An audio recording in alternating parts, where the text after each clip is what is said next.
what was reported on Guardian. It says that Saudi forces are planning a major offensive against Houthis in central Yemen. Saudi Arabia is preparing for a potential land and sea offensive to break the blockade on oil exports through the Red Sea. And today there was another report that they're trying to make some sort of coalition, and they mentioned the same countries. What is your understanding of a new ground invasion, maybe an attack on Yemen? This just what's in the report. The Saudis they really don't have a modern army. I mean, they're kidding themselves. They have an army that's been bought and paid for with foreign money. So their ability to sustain that kind of operation, and they may make some progress initially, but then they're going to run into they're going to get killed by logistics, and the logistics do them in every time. I mean, hell, they couldn't defeat the Ansar Allah during the first 10 years of the war. What's changed? Have the Saudis suddenly gotten some magical new skills? No. And if they do that, I think we're going to see Ansar Allah now step up its attacks against Saudi Arabian infrastructure in the coming week or so.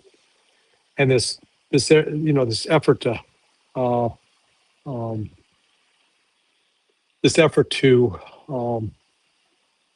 I guess lift the blockade by using force. I don't see how it succeeds. So the Saudis are, I think they're thinking with emotion and not with logic. And the Houthis have proven to be a very formidable foe over the last 15 years. Yeah. How many, what do we know about the capability of the ground forces of Saudi Arabia? And let me just check the number, because it doesn't seem that they have any sort of experiment for these sort of operations. I have never seen them attacking on the ground. And it's, yeah. It doesn't seem. Do you think that if they start doing it, are they going to go on the ground, and how is that going to be successful? I don't know if. Yeah, in particular, if they launch a ground operation now when it's the height of summer, extremely hot, water just to keep the troops alive. I think they're just making some. Crazy threats, and when on the other hand, when you look at the population difference, Yemen they got more population. They're larger. They got about 8 million more people than the Saudis.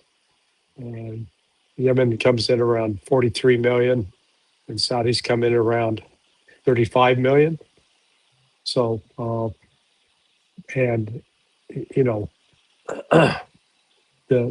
Yemenis actually have a little bit of an advantage because a larger portion of their population is younger. So they're going to be fighting. They got recruits they can draw upon. This is, I think this is just Saudi bombast. Because they're not going to launch. If they launch it now, it would be again suicidal. Out of those 34 million people, I think not all of them are Saudis or Arabs. They have a lot. Oh, correct. So they got a lot of expatriates there. Yeah. And in fact, as much as 40% of Saudi Arabian population. So you actual Saudi population that could be fighting in the armed forces would be drawn from 20 million people. How do they get the training of their forces? Are they going to get it from Who is that the United States that training them, Uh, or that I don't know. I mean, I'm sure they've had foreign military training in there, but maybe the Saudi, Europeans? the Saudi, nah, maybe the Brits, but not Great. Europeans in general. Yeah, yeah. Going underground going to be it's so difficult for Yemen. Yemen is not a easy train. Well, yeah, no, the terrain is very difficult. It's mountainous. The combination of mountains and desert. Uh, the Saudi armed forces are fewer, smaller than 100,000. Uh, so, about the size of the British Army. It's maybe around 75,000. Mm. But, if you deploy an army like that, you still have to supply them with water and food and ammunition and fuel. And, if they're going outside of their country, then it becomes a more difficult task. And when you talk about 100,000 forces, it means that they're not combat forces. This is the entirety of their army. Right, right.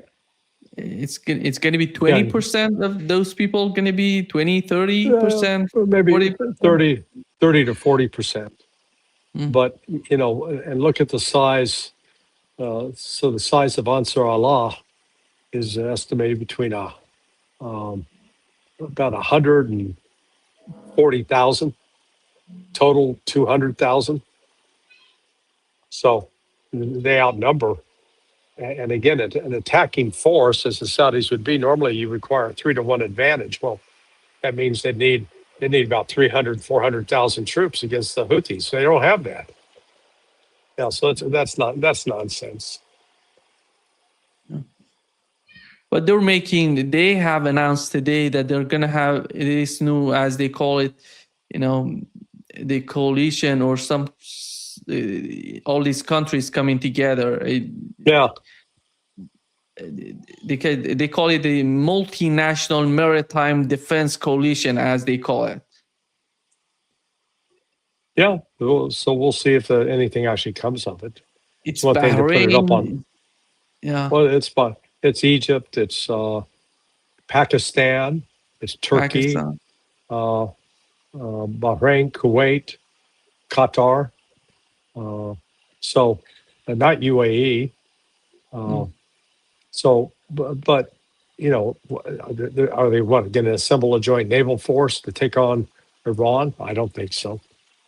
And if they think they got enough clout to take on the Houthis, good luck. U.S. couldn't do it. These countries think that even if they all join together, and like Nigeria, the mighty Nigerian Navy. Oh my God, look out for the Nigerian Navy. Here they come. And frankly, the same with Pakistan's Navy. This is a bit of a joke. I think this, Pakistan signing on to this, I think it's going to make it very difficult for Pakistan to continue as a mediator with Iran in the peace talks. I think Iran's going to turn to him and say, well, what the hell are you doing? You're basically taking sides. Yeah, their defense minister met with Donald Trump on Wednesday, in which, as it was reported on Access, they said he wants to de-escalate. They don't want to escalate with Iran, but how can you imagine they're going against Yemen and they want to de-escalate with Iran? That doesn't make sense for Iranians, in my opinion. Yeah. Yeah. So, Iran, Iran's control of the Strait of Hormuz, but it's, the reality is right now, the Strait of Hormuz would be open were it not for the U.S. blockade. But it would be open only for those countries that will abide by the rules that Iran has laid out. And Iran's rules were, provide the name of your captain, the name of your ship, the name of the ownership, the destination, the cargo, and the nationalities of the crew. Give us all that information because they just want to make sure that nothing's going to Israel. That's it. There is a Yemeni Presidential Leadership Council government which would cooperate with Saudi Arabia in this coalition that they're making. I don't know who are these people. Basically, these are those guys who are fighting Ansarullah in Yemen. Yeah? Who's that? The Yemeni Presidential Leadership Council yes. government. Yeah. Yeah, they're part of the coalition that and they've lost. They've lost over the last 10 years. Okay, so they haven't beat the Houthis. And I got some nasty gram from some guy saying, "Oh, you shouldn't call the Houthis or Ansar Allah." It's like, oh, for Christ's sake, will you stop it? We're trying to, you may be in, this individual may be really buried in the nuances of this, but just, when we say the Houthis, yes, I'm using it interchangeable with Ansar Allah. And someone say, "Oh, that's outrageous. You can't do that." Well, too bad I'm doing it. Okay. I don't know why. What's the difference? I usually use both Houthis and Ansar Allah. The same. We are talking about the people. Yeah. Even in Iran, in the Persian media, they call it Houthis. They call it Ansarullah. It doesn't have that much of weight, in my opinion, to emphasize on that. Laurie, what do you make of these attacks that are happening? One of them was on Saudi Arabia. Nobody was somehow taking responsibility of that. Then the two drone attacks on American ships in Egypt, which New York Times reported it was Iran. Maybe it was Iran behind this sort of attacks. Then we have Iranian foreign minister coming out that he said that Egypt is considered a friend and important partner in the region, and its security constitutes an utmost priority for us. We must remain vigilant toward Israeli schemes and false flag operations that aim to undermine regional peace. Yeah. Well, that's what I was just going to say. I think we can't ignore the possibility that some of these so-called attacks that are blamed on the Houthis or blamed on Iraqi groups connected to Iran, that some of these may be false flags carried out by actors working on behalf of Israel. And why would Israel do that? Well, Israel, the more trouble Israel can stir up by preventing the Saudis and Iranians working together, Israel's going to see that as to their benefit. So you can't rule that out as one of the the things that play behind the scenes here. Egypt, Al-Sisi in Egypt, he said, we have launched a thorough investigation to determine the origin of the drone that struck, their port. But we haven't seen that in Saudi Arabia. I don't know if Saudi Arabia, they said that they presented the government in Iraq the documents, the evidence that the Iraqis attacked their facility. And let's see what would happen with the new case in Egypt if they're going to come out with some sort of evidence for that. I don't see Iran. Why does Iran need to attack Egypt? What is that? They're not part of the game. Yeah, that's why I say I think that one in particular is suspicious. Again, trying to gin it up, said, "Oh, look, Iran's expanding its attacks. It's going to Europe," and can't rule out Israel doing it. There are two. Benjamin Netanyahu said his meeting with Donald Trump was amazing. He was agreeing with everything. It was the best meeting he has ever had with Donald Trump. On the other hand, when Donald Trump was asked on Fox News that how do you see the new evidence, the new intelligence from Israelis? They're talking about they're providing new information that you can hit the Pickaxe Mountain and destroy everything. He said that he knows what Bibi is trying to do. He's trying to manipulate, to put pressure on him to do something. He said that he wants to keep me into the fight on Fox News. Yeah. Well, I think Trump's waking up a little bit because, he's acknowledging the economic problems that are on the horizon. I mean, and his popularity, I think, is down like 27%, 30. I mean, it's very, what is it, 34%? So he's, extremely unpopular, and it's falling. Notice that when Bibi arrived in the United States, they didn't roll out the red carpet for him. They didn't have a U.S. delegation out there to meet him and greet him. It's just like, oh, you're here. Okay, come on, let's go to the White House. Do you feel, Larry, that the war is in some sort of pause, anytime can start? And what do we know about the mindset in Washington right now as time goes by?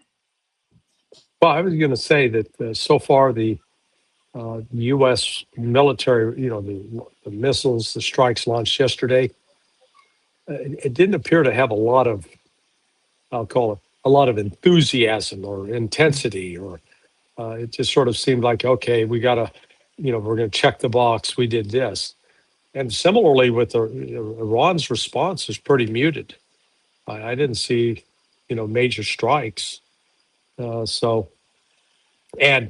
the attack the other day on Jordan, it was always described as an unprovoked attack, but I believe that the Iranians had some intelligence that the United States was getting ready to launch an operation against Iran using assets based there at Mawafaq al-Salti, and the Iranian attack disrupted that.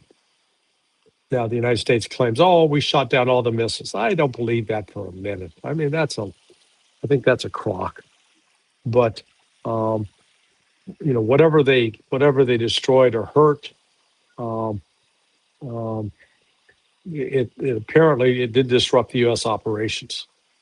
So we'll see. But the war goes on. The war hasn't stopped. It's not in 24 hours, 24/7 intensity. Because frankly, the United States couldn't sustain 24/7 intensity over a week or so. I think would be really stretching our assets to the limit. What do we know about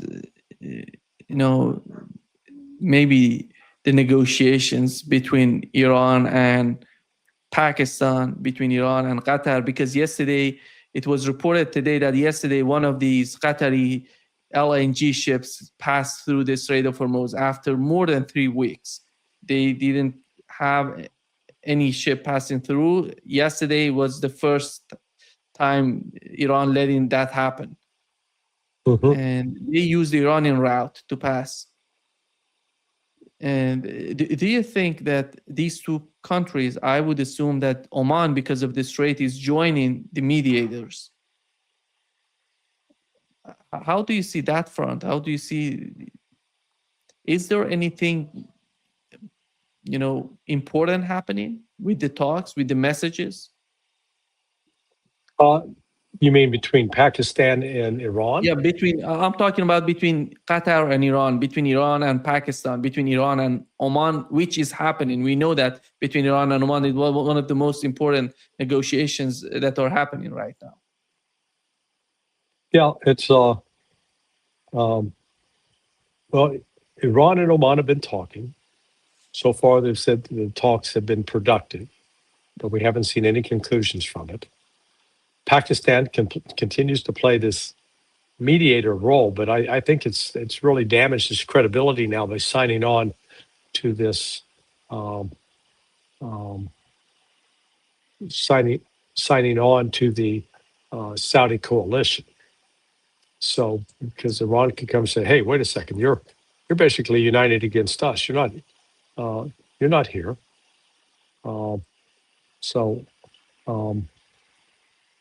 I can see from that standpoint that Iran's shut them out. I think Pakistan really did some damage to itself on this.